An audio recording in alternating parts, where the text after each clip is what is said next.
My wife, she's the best. I'm so lucky she's the mother of our kids. She's stunning, and she dances like she's a past that I don't know about.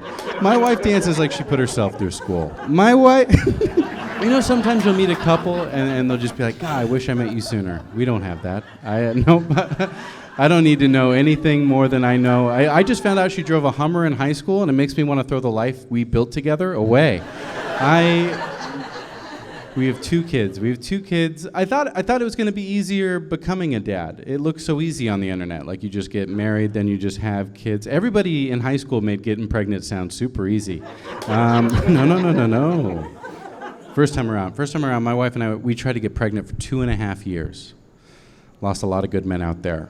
I went to a fertility clinic, got all my stuff checked out. Doing that in a medical office is strange. I'm sure male doctors do it all the time, like on their lunch breaks. The wax paper makes so much noise. Even just a lobby or with a bunch of other dudes in a waiting room, just all of them trying to convince themselves there's nothing wrong with me. Just a bunch of guys in the corner like, I'll fucking come right now, bro.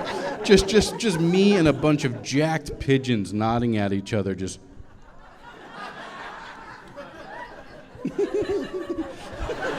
What's your best time? It's weird. I don't like it. And now we've got these two kids. We've been having a rough go of it, guys. This last year, a year and a half ago, my wife and I, we got back from a trip where we were learning that we were having a second kid, and found out that a pipe had burst in our house. And there's a reason I don't talk about this in LA, because most of you are like, how does this stand-up comic have a house? Even in this crowd, there's a VP of marketing just going, I rent a studio. And it's because of my wife. She works really hard. We got back, and our house was totaled. So for the last year and a half, me and my father-in-law personally demoed and rebuilt this house. Like dug the foundation, mixed the cement, poured it.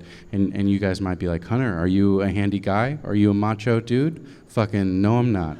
My whole life I've looked like this. Like my whole life everyone's like, you should play football. And I'm like, I want to be a sturdy thespian. But I'm here. Also, I like the story. I like that someday I'll be able to tell my kids like, hey, your dad and grandpa built this house. But in reality, I've been stuck in a bad Bravo show called Flip. His opinion about you. Because my father-in-law, he thinks I'm a pussy. I think he's out of touch, but we both love his daughter. And we're just... I love my father-in-law. We're just speaking different versions of English. Does that make sense? Like he's on King James, and I know Jesus wasn't white. But we're just up on these roofs, trying to hold the hammer right. He's like, I don't get the pronouns. I'm like, let's not fucking talk about that. I have two boys. I think now more than ever it's important to raise good men. I want to raise my sons to be loving and inclusive and celebrate every walk of life that we have on this planet. And I'm a straight white guy, which means there's room for improvement. And I'm proud of all the anger and the frustration and how loud our voices are. And my worry is that the English language isn't evolving quick enough to keep up with the cultural progress, if that makes sense. So sometimes saying the right thing can just be a hair shy of saying the wrong thing. Sometimes explaining progress to anyone older than me just leaves me feeling like an asshole. When I was a kid, my grandmother used to use the phrase colored people, and I would bug her about it all the time. But if she was still alive, for me to let her know, oh no, actually we landed on people of color,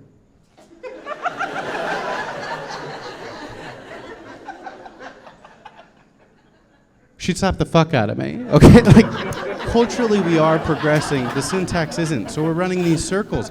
He's worried about pronouns. Every time I think about trying to explain the sexuality or identity spectrums to my sons, I just remember the one time my grandmother tried to explain jazz to me.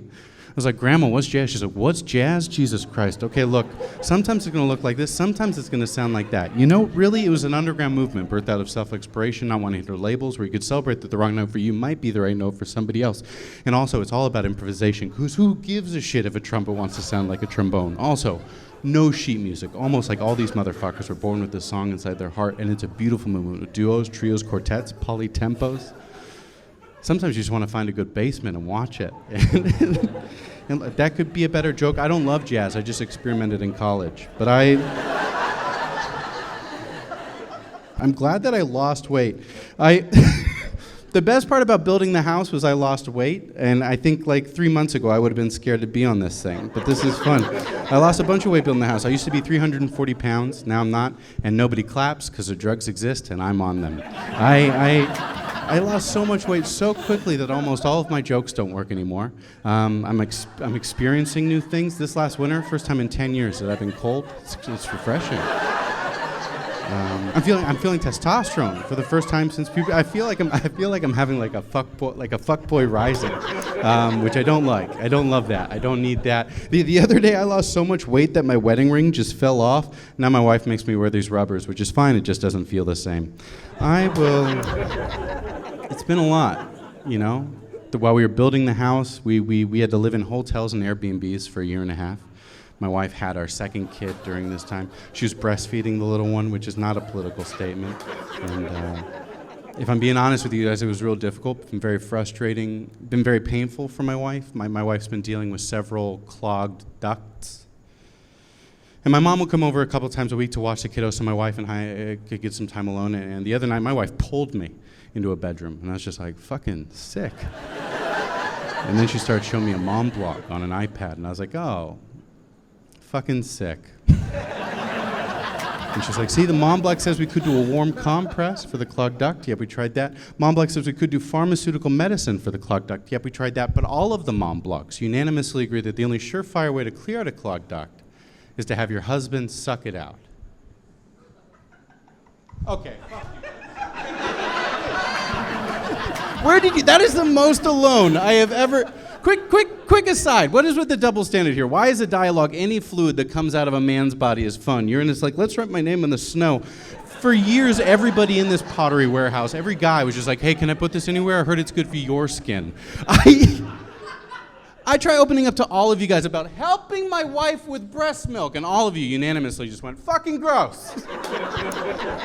And does it suck the fun out of it? Yeah, it does, but I'm trying to be a good daddy, so I'm just taking pulls from this thing like venom out of a snake wound, just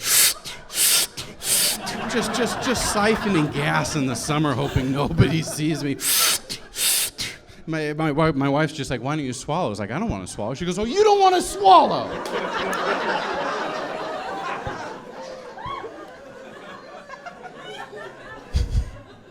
I know, spitters are quitters. It's been tough.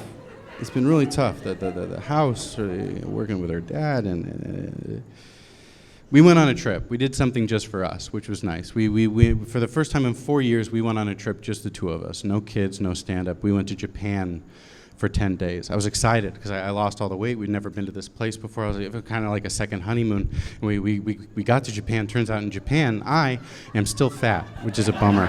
It is... We're drifting out of a part of our lives where all of our friends are falling in love, and we're drifting into this part of our lives where our friends are falling out of love. Our friends are starting to make human mistakes, and all of a sudden you got to have conversations within your own relationship about like who gets which friend in the divorce. And we recently found out that one of my wife's bridesmaids was cheated on by her husband, which is bad. But my wife has been sleeping with me a lot more ever since that happened to them. Is that... Like, what other... I will use every affair that I did not cause to level up, by the way. Also, tell your friends those crystals in their living room, not working. Like, how many things can our friends fuck up that directly benefit us? How many affairs do I just go, I don't know, hun, she just wasn't letting him play video games whenever he wanted. I'm trying to be a good dad. Before I was a dad, I was like, I'm going to teach these kids how to be good people. I'm realizing very quickly they are reminding me how to be a halfway decent one. I'm making eye contact. I'm opening up doors. I'm saying good morning to strangers. I'm trying to make friends with other parents, which I'm learning feels a lot like trying to find another couple to be swingers with. Every time we come home from events, like, well, did you like them? I don't know. Should we text them? My wife will be like, what did you think about the one dad, Jeff? I'm like, I don't know, he's a firefighter, but maybe that's too much for me. I don't know. Fuck it, I'll grab the hose.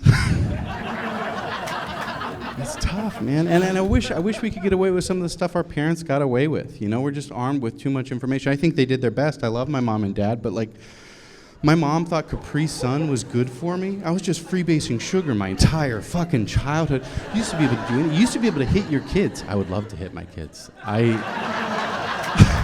I don't want to hit them. I just want them to know it's an option. You know, not like a hit, like an old TV. Sometimes I just want to be like, hey, why aren't you getting the picture? He just has so much energy, our 3-year-old. I used to have that energy. I just used to make eye contact with my dad and go, I know you're going to hit me with a belt, but I think this will be worth it. And it's so trendy parenting, and it moves so quick. It used to be don't give them peanuts. Now it's give them peanuts. It used to be lay them on their stomachs. Now it's lay them on their backs. Right now with our 3-year-old, we're trying to do this thing. We're trying to only use positive affirming language with our kiddo. So we don't say certain things in our household right now, we don't say fat. Instead, we just say mommy's not attracted to daddy right now. So I'm so glad that you guys are laughing so hard over here, but it's so hard that it almost seems mean, but I need it because they're not laughing at all. I want to know what it is we're going to do that's going to fuck it all up. You know, it's just you don't know which we're making every decision with the best intentions, but it's going to go sideways. We just started sending our 3-year-old to a religious preschool. I'm not going to tell you which religion, but I will say on an entry level, I think most religions are just encouraging us to be the best versions of ourselves. But I was hesitant to send our son to this school because I think the first time I faced rejection was in a church. This is true. My elementary school PE teacher and youth pastor was arrested for pedophilia. So I guess I did tell you which religion. He was arrested for pedophilia, and I was like his guy. I mean, not like that, but like I would help him make announcements. We had the same birthday. Like he would drive me home from school. And the morning he was arrested, my parents shook me awake. They were like, why didn't you tell us? Why didn't you tell us? You could have told us. You should have told us. And I'm like, tell you what? That I'm not good enough for Mr. B? You guys don't know the pain of being passed over by a pedophile, okay? It's like, what the fuck's wrong with me, Ted? I know all the songs. I want to be good at this. I want to be a good dad. This trip that my wife and I just went on, first time in 4 years we'd been alone, and we were nervous to be away from them. We bought the plane tickets just like throwing a dart at the calendar, like maybe we'll be ready to leave them then, and we were nervous, we were on edge. And finally, halfway through dinner the first night in Tokyo, halfway through appetizer, she just looked up at me and she just went, what's wrong? And I just looked at her and I asked, do you think it's weird that I'm worried our sons are going to have bigger dicks than me? And without missing a beat, she just went, no. And then she said, but the whole point of being a parent is to give your kids the things that you never had. So, thank you guys very much. My name's Hunter. Have a good night.